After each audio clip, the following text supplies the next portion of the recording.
think I only started a Twitter account, when I was at GSB and, started writing Substack, I want to say my first year there. And part of the reason was to convince people I could do early stage. I came into GSB and I was like, look, I want to do early. I love startups. I love, the 0 to 1. And everyone looked at my resume and was like, TPG guy, like, why don't you go join our growth team and go build this model? And I was like, you know what, I'm going to start writing digital native and I'm going to do it every week and I'm going to outwork other people and I'm going to put my frameworks and theses out in the world and then hopefully someone will read them and they'll be convinced that I'm actually an early stage person kind of trapped in a private equity resume. And, to Index's credit, they were one that saw through that, I think, and was like, oh, we actually think you have good ideas and can do early stage. And I've really tried to be consistent with it throughout my career, just because you never know when you throw out an idea who reads it, or so much of this job is if I write a piece about, how healthcare is changing in the world of AI, I hope that someone in my network reads it and they meet a great founder and they're like, oh, you're building this space, like Rex just wrote about it, you should meet him. And that's such an important part of an early stage VC's job. It's how do you find and stay top of mind for really great entrepreneurs. My name is Rex Woodbury. I was a member of the 2019 Knight-Hennessy cohort. I did a degree in business, and I imagine a world where technology and startups are a force for good. Welcome to the alumni edition of the Imagine a World podcast from Knight-Hennessy Scholars. We are here to give you a glimpse of Knight-Hennessy Scholars who have graduated and are making a difference in the world through their personal and professional endeavors. In each episode, we talk with KH alumni about the world they imagine and what they're doing to bring it to life.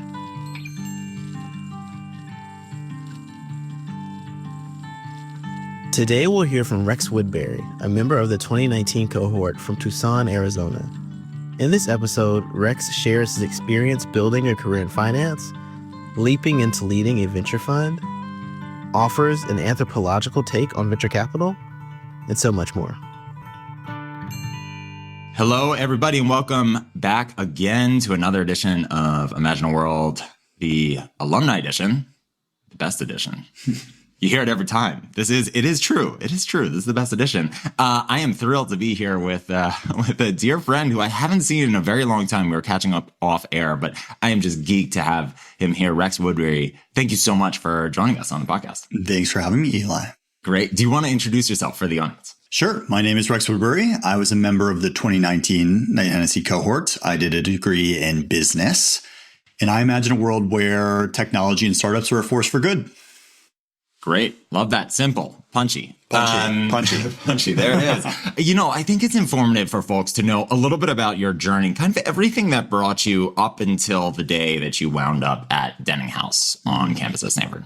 Let's see. I would say every step in my career has been moving toward a bit more of my interests and what I'm interested in. So I started my career more in kind of late stage investing. I worked at TPG before Stanford. I actually applied to Stanford when I was an undergrad. And so I was 2+2. I didn't apply to Knight-Hennessy until I was at TPG, but I did growth investing and impact investing before coming to Stanford. And the vision behind Knight-Hennessy, the reason I wanted to do it was because, like any good millennial, I think I want to kind of inject social impact into my career and have a good purpose and a deeply fulfilled and impactful career. And I think Knight-Hennessy embodied that a lot, but I didn't know exactly what I wanted to do. And so coming to Stanford was sort of my chance to try out a bunch of different things and figure out what to me is kind of the authentic way that I can have an impactful career. And I definitely tried out a lot of different stuff. It definitely took me a little bit to figure out what to do. But before it, I was late stage investing, more finance, and used my time at Stanford to kind of reorient more toward the Bay Area kind of startup world. I think one of the questions that probably you talk to a lot with just general mentees, people who are applying to business school in general, it strikes me that by the time you were thinking about applying to Stanford, you had a pretty robust resume. You had done a lot of really impactful things. You were on a pretty good trajectory. What made you think about wanting to come back to school? I think for me, I kind of started in a career where, I grew up in Tucson, Arizona. I knew nothing about business. I knew nothing about tech. I came to college and sort of found myself, not accidentally, but definitely not on purpose, in investment banking world. Part of the reason was I went to college and I think when I was a sophomore, like there was an article about all of the valedictorians at the school going to Goldman Sachs and Morgan Stanley. And, it wasn't even necessarily like the most positive article. It was kind of just like, this is where our best and brightest are going. But as the impressionable sophomore, you're like, this is where the smartest kids are going. Like, I don't yet know what I want to do with my life. And I think consulting, banking, those programs are really good about helping ambitious people understand that they're going to be trained for like a general career in business without knowing exactly specifically what they want to do next. And so I was like, great, this is a good place to go. I'll keep learning. And I went to Goldman, and then I was like, okay, like I actually want to be on the investing side. I really like the idea of working with people to build businesses and, dissecting businesses and figuring out what makes a business tick. And so I moved over to the growth investing side at TPG. And that was one step closer to what I wanted to do. But I still was like, I'm not really sure exactly. And I think you see that as kind of a common career path of banking and private equity. And I think a lot of people then land at a place like Stanford GSB and they're like, oh, shoot, like, what do I actually want to do? Now I actually have to figure it out. And I think for me, going to grad school was important because I was never really one of those people that came out of high school being like, I want to be a doctor, or I want to be in science, or I want to be a teacher. Like I didn't know exactly. I knew that I was interested in people and I knew I was interested in business, but it took me a little bit to find my footing. And Stanford, Knight-Hennessy, I mean, they kind of give you a safe place to explore a bunch of different stuff. And that was kind of how I came into my years there. It was like, I'm going to test a bunch of different theses of what I might want to do in the world. And I'm going to throw out the ones that aren't a fit. And I'm going to try to come out of here with a really good idea of where I want to build a career. I hate those doctors, those lifelong doctor types. So I come from a family of medicine, and both my parents are doctors. My brother's a doctor, and my brother's the opposite. I'm so sorry. I'm sorry. I mean, it's so funny. Like I am envious in some ways I think my brother knew he wanted to be a doctor when he was like 8 years old. And he is one of those people who, like, we took AP chemistry together in high school. We're a year apart. And he would always be like, Rex, like, oh my God, like, can you believe that these types of molecules, and can you believe this and the periodic table? And he just is so enamored with science. And I was always a bit broader, where I was kind of like, there was no school subject that I was super in love with, but I knew I liked people and reading about culture and technology. But I was envious that he knew from a young age what he wanted to do. And it took me probably another 5 or 10 years. Yeah, well, I'm sure the test of time will vindicate that. I'm sure you guys are equally fun cocktail party guests, him with his molecules and you with your many adventures, which we'll get into. For somebody who, I read Liar's Poker. I similarly, I think, was interested in the world, sort of did this early investment banking path back in the day.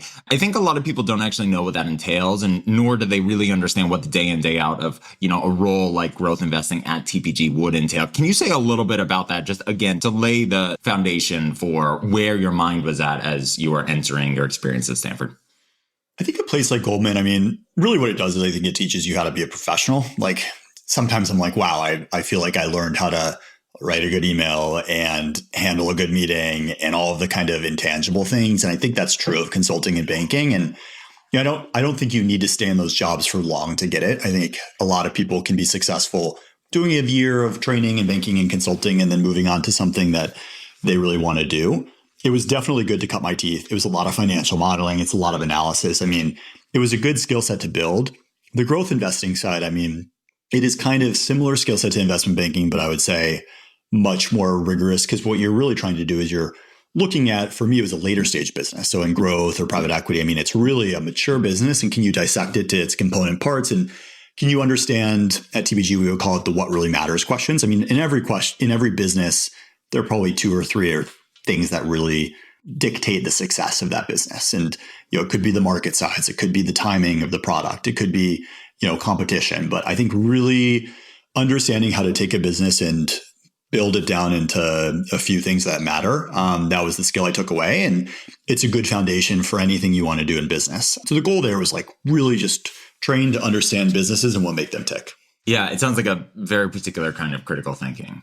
Yeah, I mean, I joined as the first sort of associate class that worked on the Rise Fund, which was TPG's social impact fund, largest impact fund in the world. I split my time between TPG growth, doing a lot of, everything from consumer to industrials to technology businesses. And then on the social impact side of the Rise Fund, we did a lot of quote unquote impact businesses. So those were businesses that would qualify for kind of mission driven underwriting impact outcomes. A lot of think like hospital systems or education businesses, selling into schools. And it's pretty broad. I mean, I think, there are a lot of impactful companies in a lot of different sectors, but that was kind of the dilemma I came into Knight-Hennessy. I called it my growth versus rise dilemma. I mean, a lot of the things that I was interested in and finding myself reading about were kind of more of the Airbnbs and Ubers of the world at the time. But then I also felt this tension where I really wanted to build a mission-driven, impactful career. And so I came into Knight-Hennessy trying to square those two and figure out, how do I follow my interests, but also feel really good about what I'm doing? Yeah, I seem to recall you talking a little bit about that in your GSB talk. I forget what it's called. I remember you did just this. There's a tradition in GSB grad school of business, which is the business school at Stanford. There's a tradition that folks in the class, I think, raise their hand to give these sort of TED Talky type of lectures. Mm-hmm. But, again, I was on the outside looking in. I was only GSB curious and invited. I was always a plus one in the party. But my impression was these were so personal, so deep. And I do remember yours as one that sticks out very clearly in my mind as something that was pretty profound. Thank you. Yeah. I mean, I feel like I came to GSB not having thought too critically about my career. I sort of had found myself, from Arizona and then college and banking and PE, and sort of was kicking the can down the road of what I really wanted until I got there. And, the talk was a way to explore what actually interested me, where my mind went when I thought about the things that I wanted to, the problems I wanted to solve, the people I wanted to work with, that kind of thing. And really my whole time there, I think, was trying to take a step back and be like, who is Rex? What do I want to do? Let me figure these things out. I'm 27, 28. And I think it was productive in figuring those things out. Yeah, you kicked the can down the road, and eventually you sort of wind up juggling all the things that you're juggling now. And I want to talk first about what you're doing now, and then we'll back into how did Knight-Hennessy and how did your Stanford time affect your thinking, and maybe give you answers to some of these questions. But I wonder, can you share a little bit about what you're doing now? Maybe start with the clearest thing on your LinkedIn, which would be your work with Daybreak Ventures. Yeah. So I started a venture fund 2 years ago called Daybreak Ventures. After GSB, I worked at Index Ventures, one of the big venture firms in the world, amazing firm, and then started Daybreak. Really, I call it kind of a back to basics of venture. A lot of the thesis was venture's actually become a lot more private equity, more asset management. It's become huge funds doing late stage consensus sort of growth checks in great companies, but it's a different asset class than kind of the root of venture, which is what I call more artisanal, more craftsman-like. It's very much, the two founders in the proverbial garage and their first believer who gets to work with them and kind of squint and believe that this can be a really big business. And I kind of have moved earlier and earlier in my career because I just get a lot more energized by seed stage when it's non-obvious, when you find really spiky, ambitious people who aren't yet discovered, and you can sort of help them shape the business, build the early team, those kinds of things. And so we're a first check fund. We started the fund, in late 2023, and 33 million fund one. We invest as pre-seed and seed, and it's been fun. What does non-consensus mean to you? I mean, I saw this sort of strewn all over your website, all over the amazing articles that Fortune Magazine and other people. I feel like every VC firm probably says the same words. Well, it's interesting because everyone says it, and I think only a couple people actually exemplify it. So I'm curious how you think about actualizing that every day, and how, if people are listening here who might be builders rather than funders, how you might think about encouraging them to think about this in a way that is not sort of contrarian for contrarian's sake, but non-consensus and visionary in a way that is a value add. I mean, often the biggest companies were controversial at the start, right? What are famous examples? We're sitting here in San Francisco. I mean, Uber, it's would we get in a stranger's car? Airbnb, would we stay in a stranger's home? I mean, even now, this week we had funding news of Kalshi and, prediction markets. I mean, those were very contrarian and non-consensus and very binary, right? A lot of these can either be huge and kind of generational companies, or they just might not work.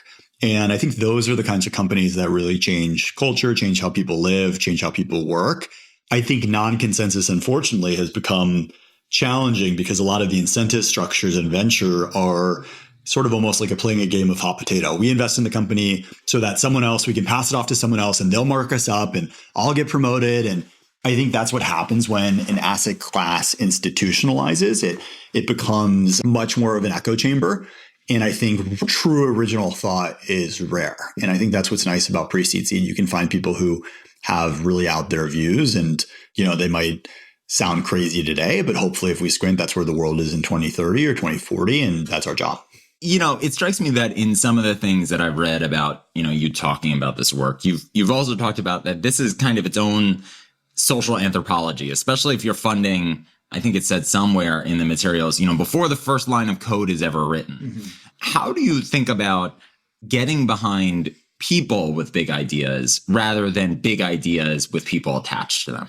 I think you can approach venture from a few different angles, and you see great venture capitalists come from all of these angles. Some people are true technologists. They were former engineers, or, they live and breathe the technology. Some people are true finance people, and this is kind of the way I was trained, which is more, you maybe came from later stage, you moved earlier. I've always viewed myself in a third bucket, which is more anthropologist. And I think that's one of the fun parts about venture. It's really a study of people. And I mean this both in understanding how are consumers or customers of a company going to respond to new technology, but I also mean it in really it's about analyzing people and understanding people. I mean, if there's no product, or if everything is sort of pre everything for a startup at pre-seed or seed, it's really just the founder. And can you understand what makes them tick? Why did they have that chip on their shoulder? Why did they have the X factor that's going to make them a generational founder? That's what I like. It's like spending time with people to understand them, and then also, convince them that you're the right partner to help them realize their ambition. We're going to air this episode later, but we are recording this sort of around the holidays. And I think it's non-coincidental that venture capitalists have some of the best holiday parties that I've been to. I guess it's part of the job description. You expense all of it and say it's, for work that you're hanging out with people. But I certainly have heard from my other venture capital friends that getting to know people and getting to evaluate people and their ideas is such an important part of the job. I mean, it's such a social job. I think, and that can be exhausting and draining at times, but all of business is really just, I always say manufacturing serendipity. It's how do you surround yourself with smart people and share ideas? And then smart people tend to hang out around other smart people and introduce you to others. And, that's what startups are. I mean, even if you're looking to join a startup, it's really around, did someone at that holiday party mention their friend who's starting this crazy thing? And that's why I think being in places like New York or San Francisco is so important for technology, because it has such density of talent. And really, it's, who are those magnets? Which companies become magnets for the best engineers and product people and salespeople? I want to get back to manufacturing serendipity, because that is very much a Knight-Hennessy ethos as well. That's something that I know people talk about. I think the terminology was planned serendipity on campus and in Denning House. But before we go there, in the spirit of manufacturing serendipity, you have come into a couple other roles in your life that occupy your day-to-day that feel deeply serendipitous and yet are a huge part of your identity. I'm thinking about both the digital native newsletter, the Substack that you write, as well as your influencing presence on social media, which I'm thrilled that I get to say, I saw you sweating after a run before the internet saw you sweating after runs in like a Selimar on the initial retreat for Knight-Hennessy. But can you tell me a little bit about sort of how those branches of your professional identity evolved, what they do to fill your cup, and why you keep doing them? I mean, I generally think when it comes to venture, quality of VC is probably inversely proportional to number of Twitter followers. I think that is also true for founders. The exceptions are some of the great VCs like, Bill Gurley or Keith Raboy or some of these people who are quite prolific in their putting their thoughts out there. But I grew up reading Fred Wilson from Union Square Ventures, and Bill Gurley wrote a blog called Above the Crowd, and Sarah Cavill at Benchmark also wrote a blog. I mean, I really was a student of these at a time when, kind of fortuitously I was coming up alongside the internet. And I think all of a sudden you had all of the world's best founders and VCs doing podcasts and doing YouTube channels and doing interviews. And I was sort of just a voracious learner and tried to soak that up. And when I came to Stanford, I came from, Goldman and TPG, where like God knows no one had a Twitter. That would be anathema. And I don't think writing a Substack would help you win a deal at TPG. It was much more, a competitive bidding process, and you bid the highest price or things like that. And venture was very different. I think I only started a Twitter account, when I was at GSB. And started writing Substack, I want to say my first year there. And part of the reason was to convince people I could do early stage. I came into GSB and I was like, look, I want to do early. I love startups. I love the 0 to 1. And everyone looked at my resume and was like, TPG guy, like, why don't you like go join our growth team and like go build this model? And I was like, you know what? I'm going to start writing digital native and I'm going to do it every week and I'm going to outwork other people and I'm going to put my frameworks and theses out in the world. And then hopefully someone will read them and they'll be convinced that I'm actually an early stage person kind of trapped in a private equity resume. And, to Index's credit, they were one that saw through that, I think, and was like, oh, we actually think like you have good ideas and can do early stage. And I've really tried to be consistent with it throughout my career just because you never know when you throw out an idea who reads it. Or so much of this job is if I write a piece about, how healthcare is changing in the world of AI, I hope that someone in my network reads it and they meet a great founder and they're like, oh, you're building this space like Rex just wrote about, you should meet him. And that's such an important part of an early stage VC's job. It's how do you find and stay top of mind for really great entrepreneurs? You now have about 70,000 followers, I think. Why do people read you? It's interesting. I mean, the growth was very linear. We've done it. I've written it every week for 6 years now. And I would love to have a team and kind of build out a content engine in Daybreak soon. I think that's kind of a fun initiative. But for me, I like doing it. I think even if no one read it, it would be a worthwhile exercise in synthesizing how I think about the world and keeping myself intellectually honest. And then it does have the added benefit of helping our companies by getting them customers or talent and also attracting new great founders. So I think it is helpful, but I think the reason to answer your question is I try to have a point of view. I think a lot of VC content out there is, like the meme of people avoiding lasers, of people trying not to say something controversial or trying not to say something that they'll be wrong about. And I think that gets it all wrong. I think founders respect people who have a point of view and who have strong opinions weekly held. And I just put out a predictions piece for the next year. I'm like, I'm sure half of them will be wrong. And, that is okay. Like I would rather be wrong, but have a point of view. And so I think that's the reason. I think a lot of VC content is a little bit filler and trying to do no wrong. And I've always tried to just take a stance and have a point of view. How do you decide what to write about? I mean, you've written about everything. Like just scrolling through the feed recently, there you wrote about Nano Banana Pro, and I think you met Nancy Pelosi, I guess, apparently at an airport. Good. I mean, we're now in an age where you can fake anything. Right? Anyone can meet Nancy Pelosi. You wrote about 10 charts that capture the world. You wrote about lessons from sci-fi. How do you decide what to write about? Like, where do you draw your inspiration, and how do you synthesize that onto the page? I think I just try to follow my interests. I mean, this is why I like venture as a career. Like it is for anyone who is curious and likes to learn from really smart people, some of the smartest people in the world who are living in the future, venture is a great career. I kind of started my career in late stage world where you would be staffed on a project and, someone would say, this factory makes paper bags and you have to go learn about it and diligence it. And it was good training, but I never felt that energized by a lot of the stuff I was working on. In venture, I think there are no rules. Like you can just follow smart people and follow smart ideas and form a point of view. And that's how I decide, really. I'm like, trying to meet people and I start seeing patterns and I'm like, oh, like a bunch of people are building in, legal tech with AI because of these reasons. And agents can now change this about the workflows. And then I'll follow that thread and maybe write about it and meet more people. And that's one of the fun parts of the job. And I don't think there are many jobs in the world that pay you to just hang around smart people and think of big ideas and learn. Yeah.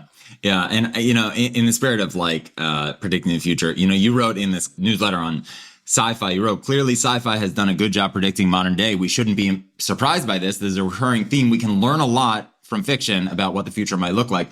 I am curious, in the wake of that, what sci-fi are you thinking about to predict the future most recently? Is there like a TV show you watch or something you consume where you're like, this is it. I got to follow this investment thesis. I think it's tough because so much of sci-fi is so dystopian, and that makes for good entertainment. But I am very much of the believer that technology is a force for good, that startups are a vehicle for positive social change at scale.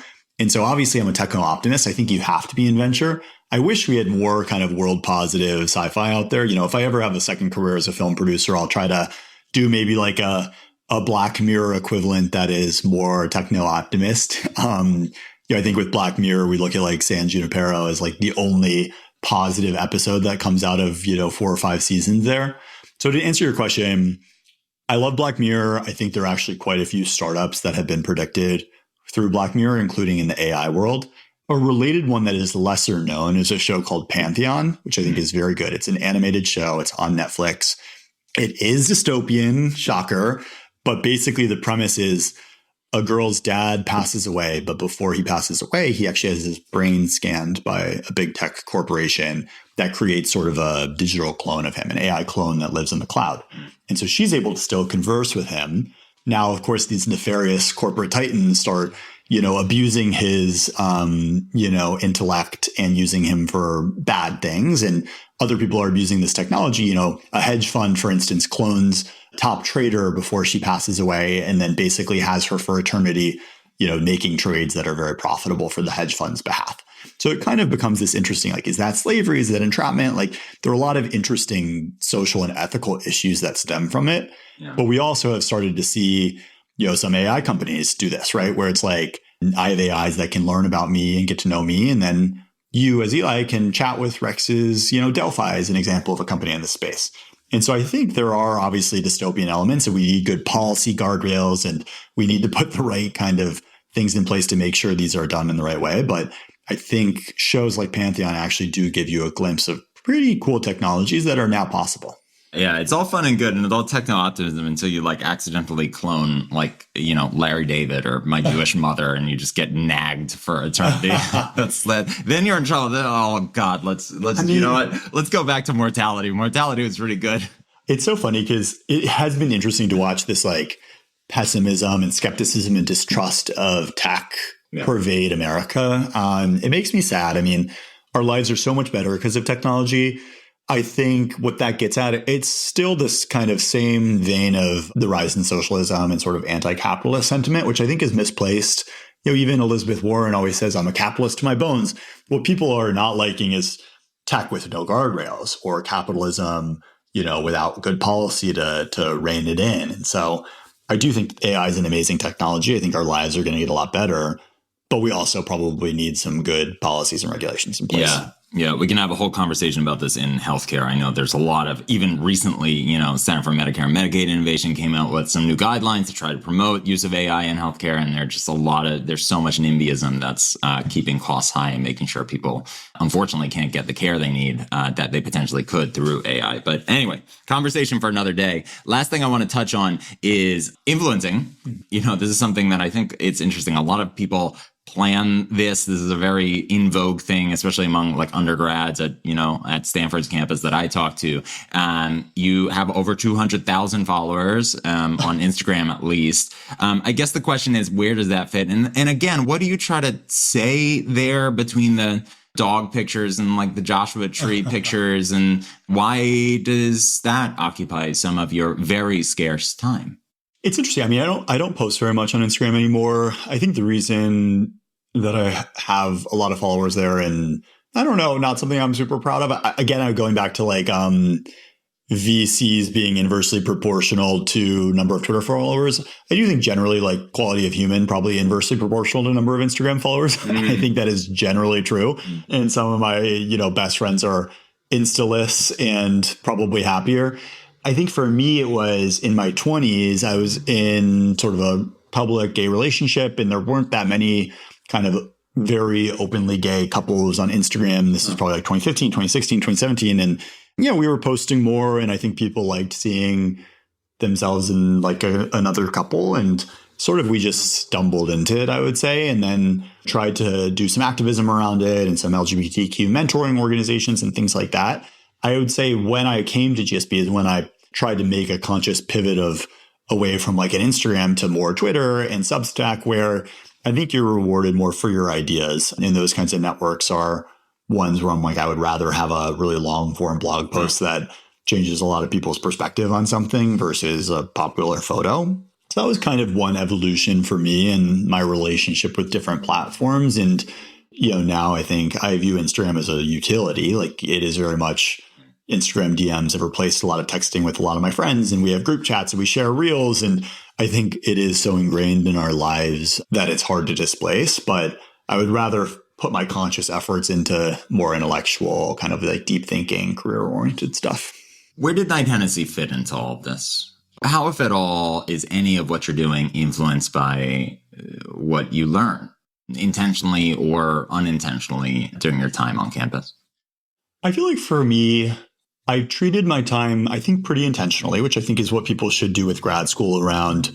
You come in with some hypotheses of what you think you might want to do, and you try to just figure out in the course of 1, 2, 3 years, what are the things that energize you? It's almost like that Japanese concept of ikigai, that one of like, what am I good at? What do I like doing?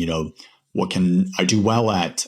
I feel like for me, it was a lot of understanding that. I mean, I actually worked in government my first term. Like I worked for the California governor. I like pretty quickly was like, that's not at least my near-term plan. Like I'm pretty set on, going back to like business and tech world, and it's faster moving and less bureaucracy.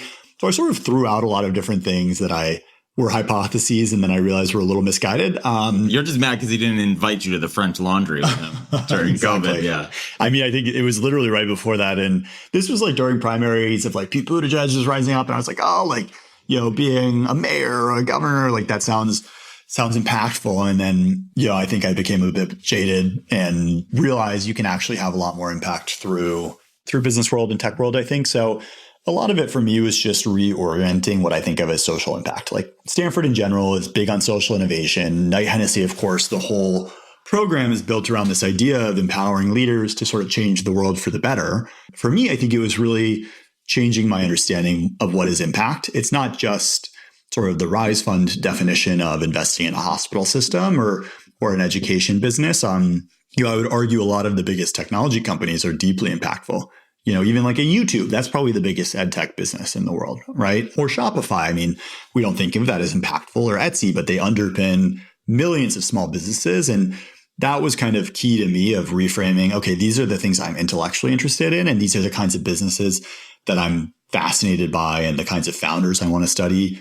But it's not exactly where I thought I was going to be from a quote unquote social impact perspective, but I actually find meaning and purpose in this, and that's exciting to me. So it was about figuring that out.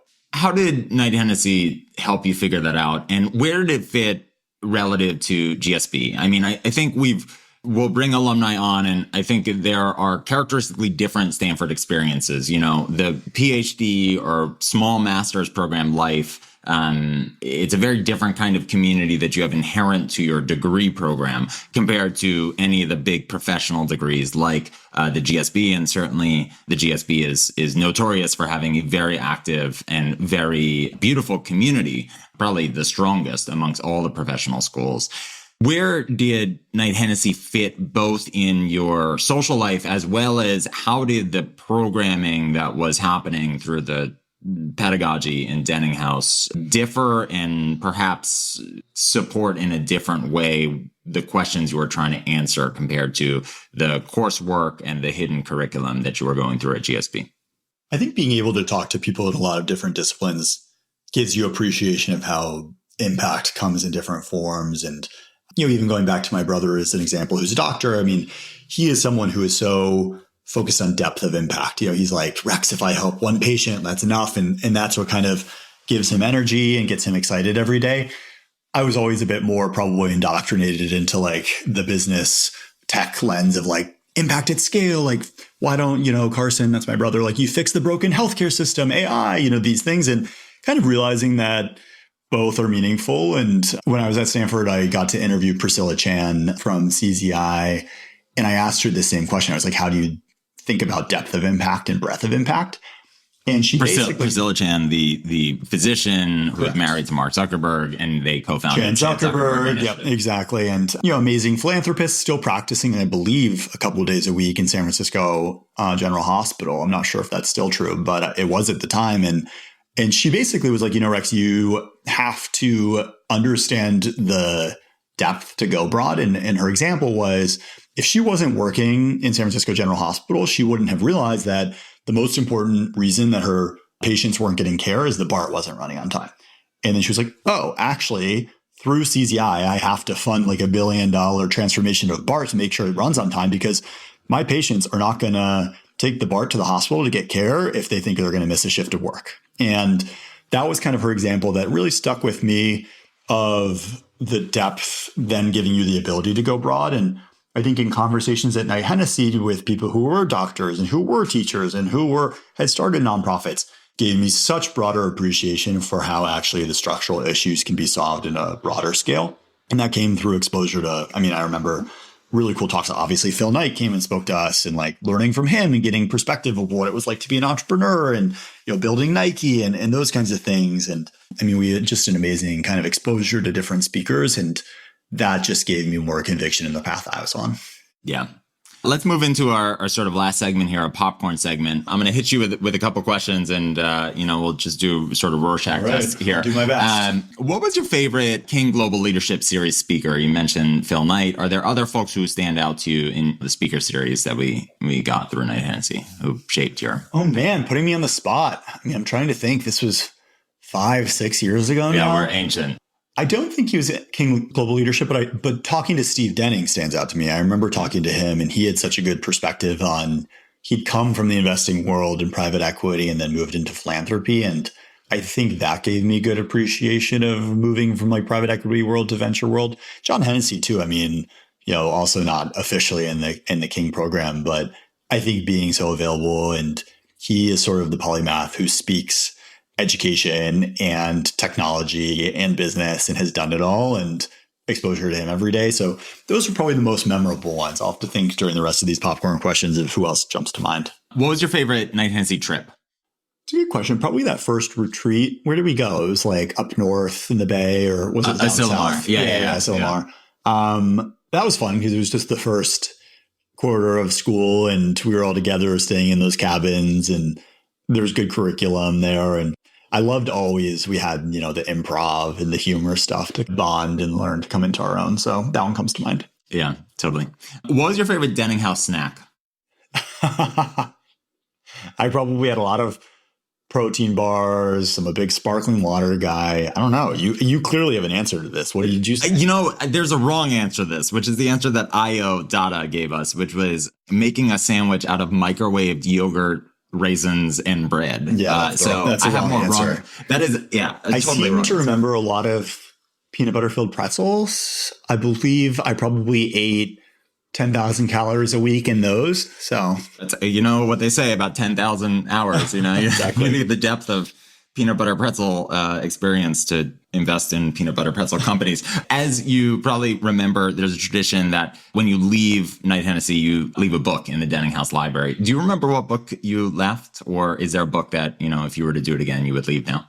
I think I left Americana. I'm not sure. I was really into Chimamanda at the time. And my type of book has always been kind of a memoir or a fictionalized book that reads almost like a memoir and gives you insight into how a different person has lived. I think that's the one I left then. But if I left one now, actually the book I give most often to friends now is one called Tiny Beautiful Things. Have you read this book by Cheryl Strayed?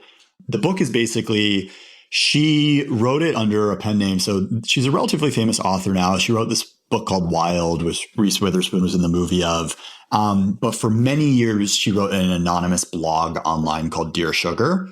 And the book, Tiny Beautiful Things, is a compilation of some of the best essays. And, people will write in with all sorts of things like, hey, I don't have a relationship with my dad. Do I invite him to my wedding? Or, hey, I had a miscarriage. How do I get through this? And she writes back with such beautiful, elegant, sort of meaningful prose and weaves in her own life story. And it reads almost more like a memoir, but also kind of a self-help book. And that is probably one of the books that gave me the best sense of humanity, and actually I feel like made me a more empathetic and compassionate person. So recommend to anyone listening, Tiny Beautiful Things. It's an amazing book.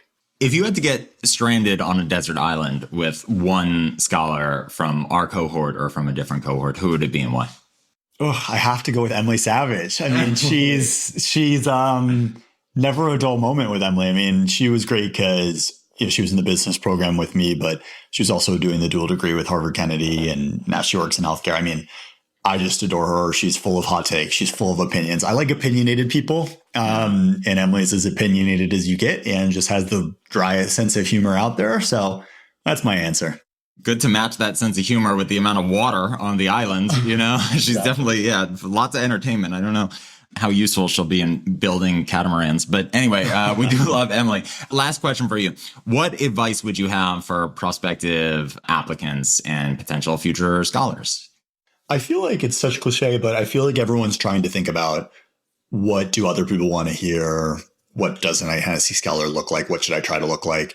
And then also coming into the program, you're like, what do people expect of me? What should I do? And I don't know. Honestly, I think it's just being authentic is such a buzzword now, but actually following the problems you want to do, reframing impact in the way you want to do it, trying to kind of figure out what makes you tick, what's the ikigai there. And I wish earlier in my career, probably out of college, I'd given more thought to like what actually is Rex passionate about? What does he want to do? What's he good at? Instead of kind of following a path. It took me probably a little bit later.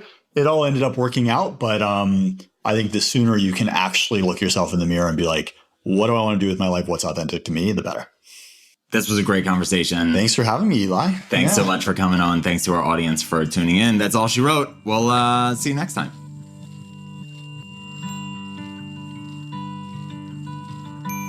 Thank you for joining us for this episode of Imagine a World, the alumni version, where we hear from inspiring graduates of the Knight-Hennessy community who are making significant contributions in their respective fields, challenging the status quo, and pushing the boundaries of what is possible as they imagine the world they want to see. This podcast is sponsored by Knight-Hennessy Scholars at Stanford University, a multidisciplinary, multicultural graduate fellowship program providing scholars with financial support to pursue graduate studies at Stanford while helping equip them to be visionary, courageous, and collaborative leaders who address complex challenges facing the world. Please follow us on social media at Knight-Hennessy and visit our website at kh.stanford.edu to learn more about the program and our community.